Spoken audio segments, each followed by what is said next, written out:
ఆ మాజీ ముఖ్యమంత్రి కొడుకు అంటుంటాడు, జూబ్లీ హిల్స్ ఎన్నికలు జరిగేటప్పుడు ఇది మా రెఫరెండం అన్నాడు. అక్కడ జూబ్లీ హిల్స్ లో కర్రు బాగా ఎర్రగా కాల్చి వాత పెట్టారు. గ్రామ పంచాయతీ ఎన్నికలు మాకు రెఫరెండం అన్నాడు.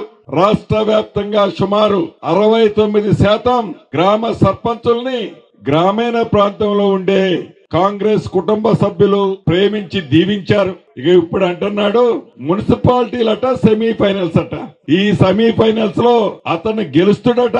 గెలిచి మళ్లీ అధికారంలోకి వచ్చి అప్పుడు ఈ పోలీసు వాళ్ళని ఈ కలెక్టర్ని పేర్లు రాసుకొని ఎంటబడతాడట.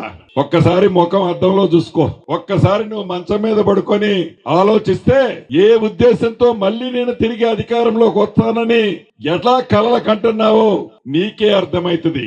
నీ సెమీఫైనల్స్ ఆట మా భూపాలపల్లి మా అన్నున్నాడు.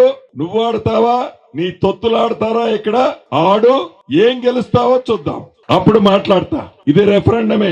నువ్వు అన్నట్లు వ్యక్తిగతంగా నేను నీకు చెప్తున్నా, ఈ మున్సిపల్ ఎన్నికలు కాంగ్రెస్ పార్టీకి నా వ్యక్తిగతంగా ఇది రెఫరెండంగా ఛాలెంజ్ ఇస్తున్నా.